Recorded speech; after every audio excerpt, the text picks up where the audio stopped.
Hey there everyone, Mobius1 here with fellow gamer. What do you even want me to call you in this, since your character name is Koro? Koro works. Or G for guest. G for guest. With Koro, um, playing Star Wars role-playing game using an online program called Vassal or Vassal. Well, I don't even know how to pronounce it, but it's cool. Which is actually intended to be used for the Star Wars miniatures game, but Or just board games in general. yeah, actually there's a ton of different modules. Definitely give this program a search. I'll put a link to it in the description. If you're a tabletop gamer or a board gamer, this program pretty much allows you to create your own modules and play any board game online, so it's pretty cool. But today we're going to be starting, like I said earlier, a Star Wars RPG game. And I actually have a total of three friends, so including Koro, two other friends that are going to be doing a little campaign with me, where I am GMing, and it's a first time for all of us. So this is actually going to be my first time GMing a D&D style game. So don't laugh. You can laugh, just maybe a little. You know, honestly though, I'm interested in hearing what people have to say, like about how I do it, and if I mess anything up, I want to know what I messed up. So if anyone is more familiar with this game than me, and I make like some sort of mistake, post about it in the comments, and I want to know. Just be gentle. Be as brutal as possible. And this is also everyone who's going to be playing. It's their first time playing as well. So not only is this going to be a learning experience for everyone involved and for you at home, but we're also going to be doing a little one-on-one prologue session with each of the players for a couple of reasons. That way everyone gets a basic understanding of the game before we start actually playing as a group. And that way each character, each player actually has a little bit of backstory that they have the option of sharing with the other players or not. So it's going to be pretty cool. And Koro here is actually going to have a bit of an interesting backstory, which I have a feeling he will not want to share once he hears what I have planned for him. So let me get my trusty notepad up here. I'll just tell him not to watch the video. Yeah, unfortunately, you guys, I can't really keep you from watching the videos, but you should definitely not watch each other's prologue episodes. Alright, so here I have a little bit of text written out for you before we get started. So here is your backstory. If you would take your attention to the bottom of the ship where you've already seen your starting figure there, Koro, you'll notice you're with two companions. The HV stands for Hakresh Vadul, who is he's a light blue-skinned Chagrian. He's been involved in gang crime since an early age. He became the leader of the gang known as the Hungry Hounds after he was the only survivor in a battle with a rival gang. So basically, he was involved in a gang fight with the leader of this gang called the Hungry Hounds, and everyone died except him. So he kind of came back as the new leader of the gang. He's been recruiting hounds from all corners of the Outer Rim, but mostly fringers from Bothan and Hut Space. Get it? Bothan's Hungry Hounds? Haha. Anyway. Lately, he's been earning major profits from selling twi'lek slaves from the planet Ryloth. Now, he doesn't particularly care for slave trade, but the money is really hard to pass up. Also, those of you at home, I should probably mention this, the time period at which this campaign is taking place in is post-Return of the Jedi. It's going to be about 14 years after the Battle of Yavin. 14 ABY. I'd have to double-check exactly, but I believe that's what I have written down. So it's right around the time where the Luke Skywalker sets up the Jedi Academy on Yavin 4. The New Republic is established, but they're still sort of trying to rebuild things left over from the Empire, and the Imperial Remnant still exists. So it's actually kind of about the same time period, maybe a year later, I think, than the events of Jedi Outcast, for those of you watching my other series. Alright, so that's HV, Hakresh Vadul. he's your crime boss, basically. He's your leader.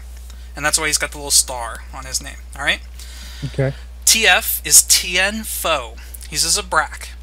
He's been your friend since you saved him from a gang attack at a young age. You guys pretty much grew up together, and, you know, some gang raided your town or your village or whatever, and he was going to die, and you saved his life, but were not able to prevent him from getting a huge scar on his left cheek that kind of starts at his lips, almost like the Joker from Batman. So if you want to imagine a Zabrak going, you want to know how I got this scar? You can kind of imagine that. But yeah, so he's got a huge scar on his left cheek. He's very competitive. He wants to become a galaxy-feared crime boss, so he actually aspires to be pretty much like Hakrish. And he's been working with Hakrish on Ryloth. Working for Hakrish on Ryloth has helped Tien Fo see twi'leks as property. So he's actually kind of distanced himself from the fact that twi'leks are actually sentient beings, and now just kind of views them, since he's been selling them for so long, just kind of sees them as personal property now. So he might have a little something going on up there, but he's still your friend. Alright, so that's some background on the characters, and here's what's going on. So recently, rumors have begun spreading that a young twi'lek girl named Lunara has been showing signs of Force sensitivity. With Jedi numbers once again rising, these rumors made their way around the galaxy at alarming speed. Equally quick was the rate at which bounties began pouring into the system from all sorts of criminal organizations, but one stood out among the others, the Imperial Remnant. Hakrish was offered a fully staffed Imperial Star Destroyer for the safe delivery of the young Force sensitive, and quickly agreed. What's that? I said a bullshit. Yeah. So, for some reason, these Imperials are really desperate to get this Jedi. Or this Force sensitive, I should say. She's not a Jedi. Knowing the dangers that threaten the safety and upbringing of Lunara, Luke Skywalker's Jedi Praxium has dispatched an envoy to meet with a small freighter in orbit above Ryloth to safely transport the soon Jedi back to Yavin 4. It is during this window that we as in you guys, plan on hijacking the freighter. Your goal is to disable the ship's engines once you're in orbit, allowing the Remnant to easily pull the entire ship aboard with its tractor beam. You have a small window of opportunity to pull this off before the Jedi ship arrives, but you should be gone. You should be long gone by then with your very own Star Destroyer. Alright? Alright. So that's it. As you can tell on the map, you're in a ship. You're starting in the port cargo hold because you managed to sneak yourselves on aboard a cargo container. You've stealthily exited your cargo container, and here you are, just kind of hanging out in the cargo hold. You have no... I'm going to start putting units on the board as you have line of sight on them, but from where you are right now, you don't see anyone. So, let's see here. Since you're obviously not in charge here, Hakrish is going to creep up. Let me just get my other map up so I can see where everyone is. Hakrish is going to kind of creep up to this little corner here and peek around to the left. Now, peeking down to the left, he spots two twi'lek bodyguards, or twi'lek civilians, or whatever you want to call them, just two twi'leks sitting at this table in the port lounge. Okay. Tien Fo is going to creep up to here and look to the right, and he doesn't see anybody in the hangar bay. Alright? Okay. It is your turn. Alright, so since we're technically we're not in combat or anything, your movement speed, I believe, you're a Keldor, correct? Actually, why don't you tell us a little bit about your character? Well, I guess starting with the name, obviously he's labeled Koro Sin. Starting off as a scoundrel, he's a Keldor male, also kind of aspiring to be the, I guess he's going to have a little bump in some elbows with Tien Fo, since they're both kind of aiming for the same thing, but he's kind of a relatively unknown and hoping to make his way in the world, I guess. Alright, both Hakrish and Tianfo are both armed with heavy blasters. Is that also what you have? That's correct. Okay. That's my main. Awesome. All right.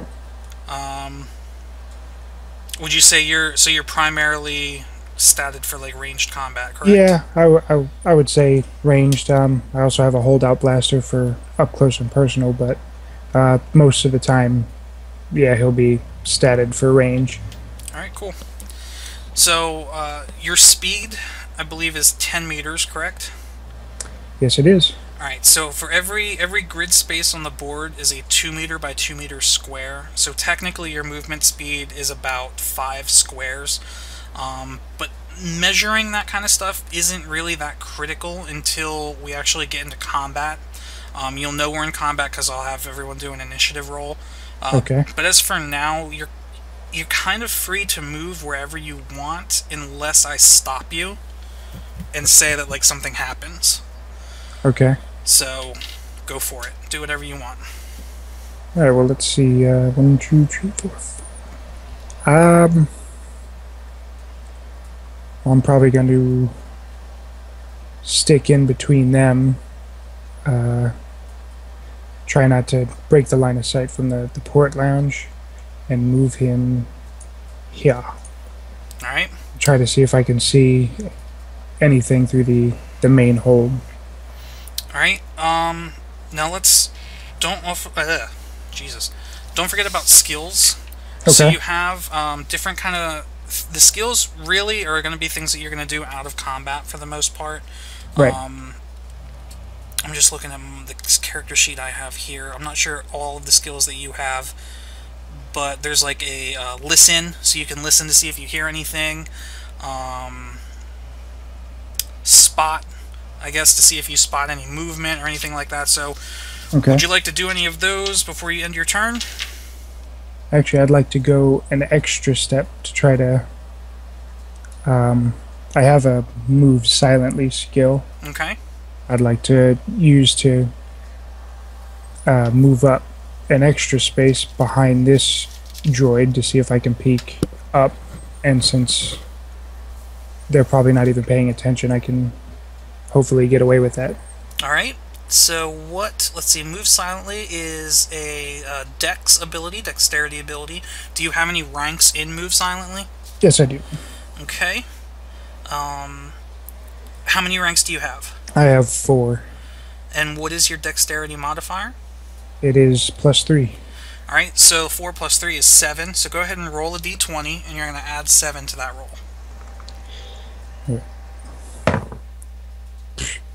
3. Alright, so you rolled a 10. For everyone watching at home, we are kind of doing a little bit of an honor system for die rolling. The only thing I really have to say about that is, sure, I guess there is a chance that somebody could lie about what their die roll is, but to that I will argue that we all know the best Star Wars movie was Empire Strikes Back, and the reason Empire Strikes Back was such a good movie is because a lot of bad shit happened to the main characters. So just because you roll something bad on the die doesn't necessarily mean you're going to ruin the experience, so just be honest. You never know what's going to happen. So, alright, luckily, the two twi'leks at the table, though, are so preoccupied with what they're doing that a 10 is good enough. They did not notice you. Okay. So you're safe there. Right now I'm trying to look through either the main aft or further into the engine room through the hangar bay, past what TN could see, if possible. Alright, you do notice right away that all of the doors on the ship seem to be open already, so the big blast doors separating the cargo hold from the main hold are open. Okay. So you can see right through there and you don't see anyone. Why don't you go ahead and roll a spot check for me? Do you have any skills in spot? I do not. Alright, but you'll notice there's a little icon next to spot in your character sheet. Right. Which means that you can use that skill even if you don't have any ranks in it. Okay. So you still can make a spot check, and you still get to add your wisdom modifier to it. Alright, which is another +3. Alright, so go ahead. 17. Okay. You do notice there is an additional twi'lek underneath the speeder in the hangar bay who appears to be working on like an engine or some sort of component underneath the speeder. Okay. And that is all you see. Sweet. Alright. Alrighty. So we're going to move back to, well, this is where any of the twi'leks that are aboard the ship moving around would make their moves. But since you can't see any of them, and none of them happen to walk in front of you, nothing changes. But it's back to Hakrish. So Hakrish is going to creep around. You know, you kind of, I'm guessing, kind of said, hey, there's a guy over here, silently. So Correct. Hakrish is going to do a move silently to try and get kind of on the wall, the north wall over by the hangar bay. Let's see how he does. Oh, yeah, okay. So Hakrish very easily moves silently all the way up to here. And kind of in passing, you can do certain things called free actions in D&D. A free action is just something that's so simple that it doesn't really take any time at all to do. Again, since we're not really in combat yet, it doesn't matter that this is considered a free action, but as he passes you, he kind of whispers, don't forget, we're going for the engine room. Because you have to disable those engines. Correct. Alright, so he's going to post up there. And, let's see, Tianfo is going to try and move silently also. And there goes my d20. Luckily, I have like 6 more here. Your Sacco die. A big Sacco die. Alright. Okay. He succeeds also. And he's going to kind of stack up behind Hakrish. Alright. And they're waiting for you. Alright. To kind of keep track of their 6, I'm going to... Did Tien happen to know anybody behind him, rather than stack up on the wall, like looking northward? He kind of pied the corner as he went through, and then while he's stacked up on the wall, he's now facing into the main hold. Okay. But no, he did not. Gotcha. So, rather than engage directly, since I don't want to, as to not attract attention, I'm going to move up to this corner here. Okay. And try to get a broader view of towards the engine room where all those crates are. Go ahead and do another move silently for me on that. Okay. That is 16. Alright, you're good. And, yeah, I could try to spot through or into the crates. In the engine room? In the engine room, correct. Alright, go ahead. Roll a spot. 19. Ooh, very impressive. Let me just check line of sight real quick. How do I do this? Oh, there we go. Whoops. No. And, okay. Is that... No, you do not see anything in the crates from where you are. Alright then. Alright. And nothing else happens. Alright, but Hakrish, since we're back to him, he's going to do another move silently, and he succeeds. Hakrish is like a master at stealth, apparently. He's going to move right up on... Actually, he's going to have to stop here. Right up on this guy who is unsuspecting, and he is going to fuck him up, for lack of a better term. So, at this point, actually, you're going to have to... Let's roll initiative. So, roll a d20. Alright. What'd you get? 1. Alright, so it's the order then is going to be Hakrish, then Tianfo, then you. So, the order's not going to change. Actually, the order is going to be Hakrish, Tien, the enemies, and then you. Great. Yeah. So, he pulls the trigger on the blaster. Wow. Definitely did not miss. And the damage of a heavy blaster, as we said before, is 3d8. And he destroys this guy. Perfect. So I'm going going to take him off the board. He is gone. Now that sound, since the engines are still running, there is a definite audible noise masking the sound of the blaster. Just going to roll a few listen checks to see if anyone happened to hear that. Okay. So Hakrish is done. Tianfo makes his turn now, no longer moving silently. He's going to move 1, 2, 3, 4, 5. 1, 2, 3. Actually, that's just 4, but that's all he's going to do. He's going to move in here, and he is going to spot into the engine room, and he does not see anything. Alright? Okay. Enemy's turn. Let's see. Yes. Wait, is it my turn or his turn? It's the. I'm just looking at my map, Gotcha. trying to. Its enemies are moving, but I'm trying to kind of. I mean, I can actually move these guys around on the map.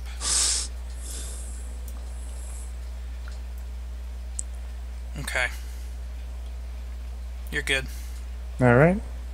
So I'm going to do diagonal boxes count as well as one Yes. 2 meter move. Alright. I can take that into consideration now. 1, 2, 3, 4. Alright, since he's hidden behind the land speeder, I'm going to move up here behind the swoop bike and try to see if I can see anybody in this portion of the engine room. Okay. No longer moving silently as well. Alright. You do not see anyone from your position. Okay. Let me see. Now you can run, which doubles your movement speed, so you actually be able to move 20 meters, but that would be all that you would be able to do on this turn, if that's what you choose to do. Yeah, actually, let me go ahead and do that. Let me, I'm actually going to move to this location and roll a spot check to see if I caught anybody in passing. Okay. 20. Alright. Very impressive on the spot. There is a twi'lek here who is working on this open access panel.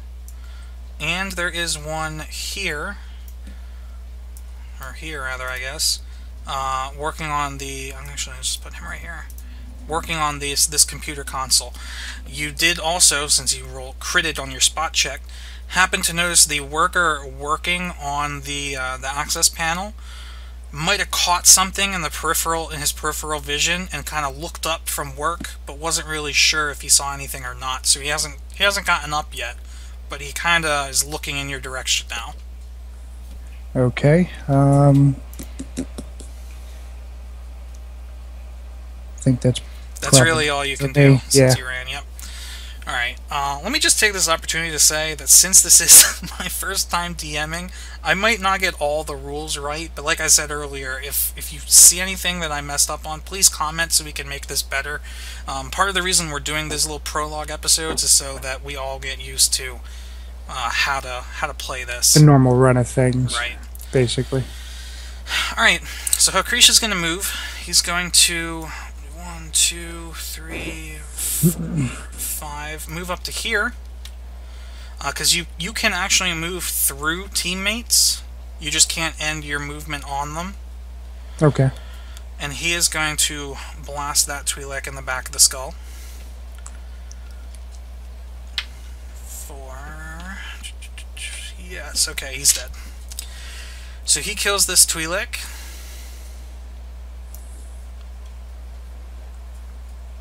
Then you're going to do a couple listen checks, or... I mean, we're in the engine room, but...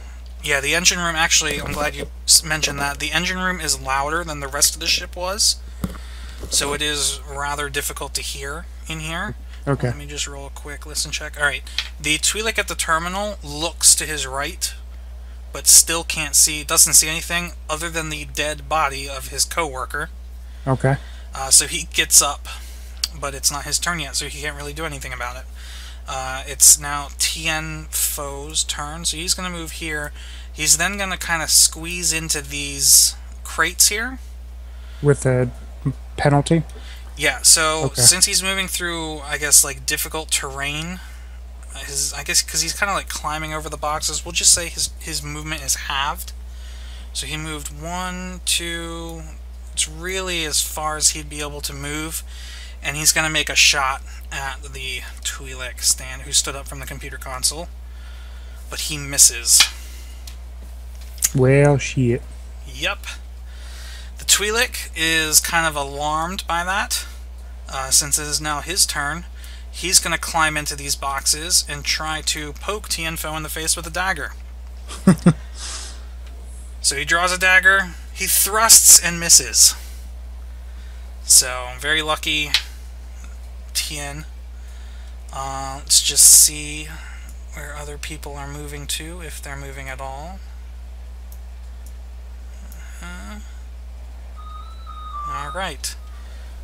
Twilight Zone shit happening. Alright. So, Hakrish it's his turn now.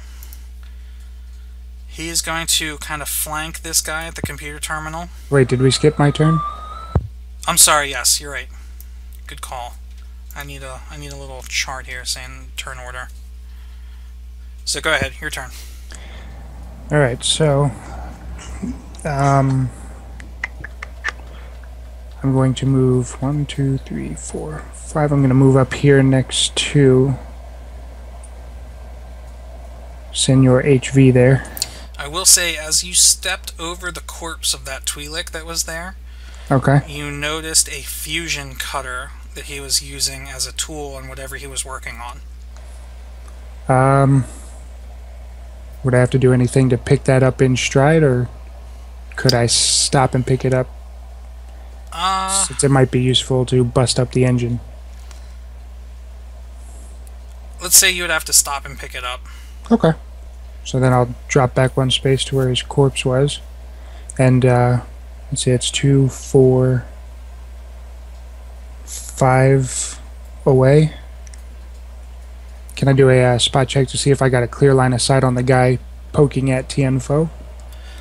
You can, but since it's a difficult terrain, you'd get a -4 attack penalty on your roll. On your attack roll. Okay. I mean, he's already alerted, so wouldn't hurt in trying. Yep. So, spot check first, correct? No, actually, you can see him, so you just need to roll your attack roll. Alright. And then it is your base attack bonus. Or, I'm sorry, what is your ranged attack bonus? My ranged attack bonus is 3. Okay, and what'd you roll? 2. Alright. Alright, so -5. I don't believe you hit him. Okay. Alright. So close. The bullet just grazes past something behind you. Alright. So Hakrish says he's going to run past you, but he says, good, we can use that fusion cutter. As he runs past you, gets over to this terminal, and shoots Mr. twi'lek in the back of the head. Since it's point blank, he gets that +1 bonus, and destroys him. This guy's racking up a kill count, by the way. Alright. Alright, so Tianfo decides he's going to move up and look at the little thing that you were inspecting. He happens to have a few skills in repair and asks you for the fusion cutter. Don't know if I want to... There's my friend and all, but... I want to gain favor quicker than he does. He says, I can use that tool to slice through this pipe here, which will kill these engines quickly.